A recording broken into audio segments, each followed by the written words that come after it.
लोग घर छोड़ रहे हैं, लोग पलायन कर रहे हैं और जो सियासी दल है वो पार्टी जो कि सत्ता में है वो सियासत कर रही है। ये हकीकत है कैराना की वो खबर जो कि हमने जी न्यूज पर दिखाई थी। शामली के कैराना कस्बे में हिंदू परिवारों के पलायन पर मुख्यमंत्री अखिलेश यादव ने बीजेपी पर जोरदार निशाना साधा है। अखिलेश यादव ने कहा है कि यूपी में चुनाव करीब है और बीजेपी के पास कोई मुद्दा नहीं है। अखिलेश ने कहा कि बीजेपी समाजवादी पार्टी के कामों को छिपाने के लिए इस तरह के मुद्दे उठा रही है। अखिलेश ने कहा है कि यह बात सामने आनी चाहिए कि कैराना से कौन कितने साल पहले छोड़कर गया था। बीजेपी तो ये कह रही है कैराना में वो लोग भगा दिए समाजवादी लोगों ने। कितने भारतीय जनता पार्टी के लोग बेईमान हो सकते हैं, मेरे पास रिपोर्ट है। लेकिन वो लोग कह रहे हैं कि यूपी में इसको एजेंडा बनाएंगे हम। अरे मैं तो चाहता हूं ना कि कुछ काम करके दिखाएं, कुछ आए और कहें कि हमने भी जनता के बीच में लैपटॉप बांटा था, केवल डिजिटल इंडिया की बात नहीं कही थी। वो बीजेपी के लोग आए कहें कि हमने बेटियों को आगे बढ़ाने के लिए कन्या विद्याधन दिया। वो आए बीजेपी के लोग कहें ना सरकार में कि जो उत्तर प्रदेश में जो सड़क बन रही है उससे अच्छी सड़क बनाई उन्होंने। और मैं समझता हूँ पत्रकार साथियों, एक एक कैराना की जो लिस्ट दी है बीजेपी के सांसद और बीजेपी के लोगों ने, उस पर आपको विचार करना चाहिए। कौन कितने वर्ष पहले चला गया? कोई 5 साल पहले चला गया, उसके भी जिम्मेदार हम समाजवादी लोग हैं। कोई 14 साल पहले कोई घटना हुई उसकी वजह से चले गए, उसके लिए भी समाजवादी जिम्मेदार हैं। अरे मैं चाहता हूँ कि भाई वो बात साफ आए, और क्योंकि चुनाव करीब है, बीजेपी के पास मुद्दा नहीं है, वो हमारे तमाम कामों को छिपाना चाहते हैं। वहीं इलाहाबाद में चल रही बीजेपी की राष्ट्रीय कार्यकारिणी में केंद्रीय मंत्री नितिन गडकरी ने कहा है कि कैराना के मुद्दे पर बीजेपी ने एक कमेटी बनाई है। कमेटी जो रिपोर्ट देगी उसके आधार पर बीजेपी अध्यक्ष अमित शाह कोई फैसला करेंगे। हमारे पार्टी ने इस विषय को गंभीरता से लिया है और पार्टी अध्यक्ष ने एक कमेटी भी इसके लिए निश्चित की है और इस विषय में वहां जाकर इसका अध्ययन किया जाएगा। और निश्चित रूप से लोकतंत्र के दृष्टि से ऐसे पलायन होना ये हमारे देश की एकता और अखंडता के लिए अच्छा नहीं है। पार्टी इसके बारे में संवेदनशील है और कमेटी का रिपोर्ट आने के बाद हमारे अध्यक्ष जी इसके ऊपर उचित कार्रवाई करेंगे। कैराना में रहने वाले हिंदू परिवार दहशत में है। कैराना से कुछ हिंदू परिवारों के साथ जो बातचीत हमने की वो आपको सुनवाते हैं। हमारे सांसद महोदय ने 346 परिवार की लिस्ट जारी की है, लेकिन ये आंकड़ा 346 नहीं, इससे बहुत ज्यादा है। और ये आप सामने देख रहे हैं, मकान उसमें ताला लगा हुआ है, ये यहाँ पे मकान में ताला लगा हुआ है। ये 2 मामा फुफेरी के लड़के शिव कुमार और राजेंद्र कुमार, 24 अगस्त 2014 को इनका मर्डर कर दिया गया था, गोली मारकर की हत्या कर दी गई थी। उसके बाद से इनका परिवार दोनों का परिवार यहाँ से चला गया है, ये नहीं पता कहाँ गया। चाचा लगते थे मेरे। सभी परिवार, मतलब कैराना का प्रत्येक हिंदू परिवार दहशत में है और यहाँ से पलायन करने की सोच रहा है। बस आप ये कह सकते हैं किसी के पास पैसा नहीं है वो इसलिए नहीं जा पा रहा है। तो परिवार तो ये दिख रहा है ना कि यहाँ ज्यादा मुस्लिम है, इसलिए अभी हो भी रहा है ये अत्याचार कि लड़कियां हिंदू की जा रही हैं, उन पे ज्यादा हो रहा है। स्कूल में जाती हैं वे अकेली भी ज्यादा डरती हैं। हम ये नहीं कह सकते खुल के भाई वे मुसलमान है, कौन कर रहा, कोई भी हो, जन गलत तो हो रहा है ना। हम देखते हैं सबके गेट बंद है, डर के मारे दहशत में। आप भी देख सकते हो यहाँ कितने दिन से फोटो ले रहे हो कि भाई डर है नहीं है सबके अंदर। लोग कह रहे हैं उन्हें डर लगता है, लोग कह रहे हैं कि वो दहशत में थे, लोग कह रहे हैं कि उन्हें धमकाया जा रहा है। इस कारण से उन्होंने हाल ही में, भले कुछ महीने पहले, घर छोड़ा है, लेकिन सियासी पार्टियों को नजर नहीं आ रहा। वो ये कह रहे हैं कि कामकाज के सिलसिले में लोगों ने घर छोड़ा है। वहीं कुछ परिवार हरिद्वार पलायन कर गए हैं। इन्हें अब भी ये डर है कि कोई अनहोनी ना हो जाए। मेरे साथ यहाँ जो परिवार पलायन करके आए हैं उनके एक रिश्तेदार हैं संजय। मैं उनसे जानना चाहूँगा कि संजय जी एक बात बताइए कि ये जो आपके परिवार यहाँ पर आए हैं, रह रहे हैं, यहाँ पर निर्वासित सी जिंदगी व्यतीत कर रहे हैं, तो आखिर ये इतने डरे सहमे क्यों हैं?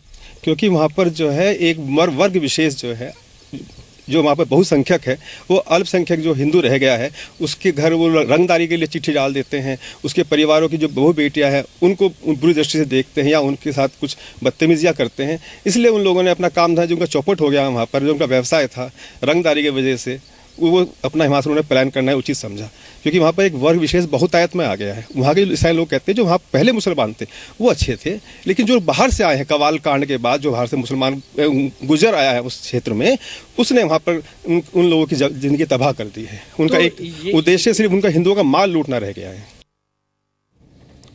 केंद्रीय मंत्री महेश शर्मा का कहना है कि कैराना की घटना को अलग चश्मे से देखना चाहिए। जेडीयू नेता शरद यादव का आरोप है कि यूपी में चुनाव को देखते हुए ये सब बातें फैलाई जा रही हैं।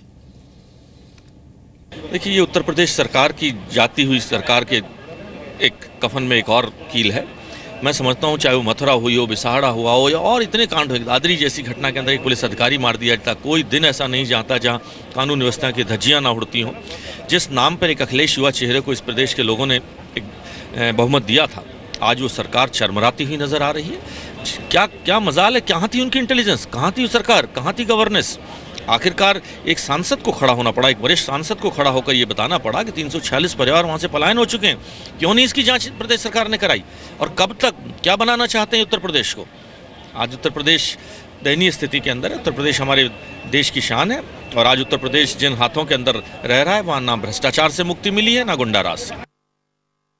इस तरह की कोई बात नहीं है।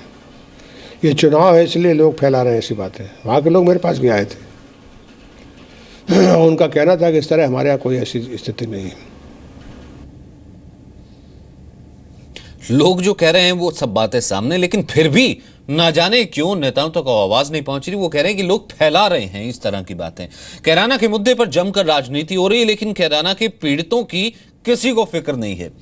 केंद्रीय गृह राज्य मंत्री किरण रिजिजू का कहना है कि राज्य में कोई कानून व्यवस्था नहीं है, जबकि समाजवादी पार्टी का कहना है कि बीजेपी को अपने शासित प्रदेशों में कानून व्यवस्था पर ध्यान देना चाहिए। घटना जो भी हुआ है अच्छा नहीं हुआ, उसको जांच करना चाहिए, और उत्तर प्रदेश सरकार को भी उसको गहराई से देखना चाहिए कि ऐसा क्यों हुआ। किसी को अगर अपने ही देश में पलायन करना पड़ेगा, ये अच्छी बात नहीं है, अच्छा संकेत भी नहीं है। इसलिए उसको देखना चाहिए राज्य सरकार को, और हम लोगों का संज्ञान में भी आया है। अब देखिए आगे जा कर के इसको बातचीत करना पड़ेगा और समस्या का हल तो निकालना पड़ेगा। महाराष्ट्र की कानून व्यवस्था, मध्य प्रदेश की कानून व्यवस्था, छत्तीसगढ़ की कानून व्यवस्था और हरियाणा की कानून व्यवस्था अगर बीजेपी वाले पहले देख लेते तो शायद उत्तर प्रदेश की कानून व्यवस्था के ऊपर प्रश्न उठाते। उत्तर प्रदेश की कानून व्यवस्था देश में सबसे अच्छी कानून व्यवस्था है, और गंगा में डुबकी लगाने मात्र से पाप नहीं खत्म हो जाते हैं। भाजपा के पाप जनता के सर पर चढ़ के बोल रहे हैं, और जनता भाजपा को सबक सिखाएगी। केंद्रीय मंत्री कलराज मिश्रा का कहना है कि यूपी सरकार लोगों को गुमराह कर रही, जबकि आरजेडी नेता मनोज झा का आरोप है कि बीजेपी यूपी में ध्रुवीकरण की राजनीति कर रही है। लॉ एंड ऑर्डर नाम की कोई चीज रह नहीं गई है, और इसी का परिणाम है कि कैराना क्षेत्र के संप्रदाय विशेष के लोग अपने को असुरक्षित महसूस कर रहे हैं, और उनको लगने लगा है कि यह सरकार एक संप्रदाय के तुष्टीकरण के लिए कुछ भी कर सकती है। और इसलिए इस सरकार के शासन के अंतर्गत, इस सरकार में वो अपने को सुरक्षित अनुभव नहीं कर रहे हैं, और इसलिए छोड़ के भाग रहे हैं। जब जब चुनाव नजदीक आते हैं, भाजपा के लोग, उनके सांसद इस तरह के बयान देते हैं। आप यथास्थिति देखिए, आप पलायन के कारणों को तलाशिए, ऐतिहासिक संदर्भों को देखिए, आंकड़े देखिए, और तब जाकर के आप उसको उछालते हैं सिर्फ इसलिए कि आपका पर्पस कैराना गांव की हिफाजत, उसको महफूज रखना नहीं है, वहां के लोगों को महफूज नहीं रखना है। आप अपनी राजनीति की फसल नफरत पे सेकना चाहते हैं, क्योंकि आपके पास कोई दूसरा रास्ता, दूसरी स्ट्रैटेजी नहीं है। वहीं मेनका गांधी का आरोप है कि यूपी में कोई भी सुरक्षित नहीं है। एनसीपी नेता तारिक अनवर के मुताबिक लोग बेरोजगारी की वजह से पलायन कर रहे हैं। एक वक्त आएगा जहां सब लोग यूपी छोड़ना चाहेंगे, क्योंकि यहाँ सचमुच में ना कोई डेवलपमेंट है, ना कोई किसानों की रक्षा है, ना कोई जान की रक्षा है। मैं एमपी होकर के मुझे दिन में और ज़्यादा नहीं तो कम से कम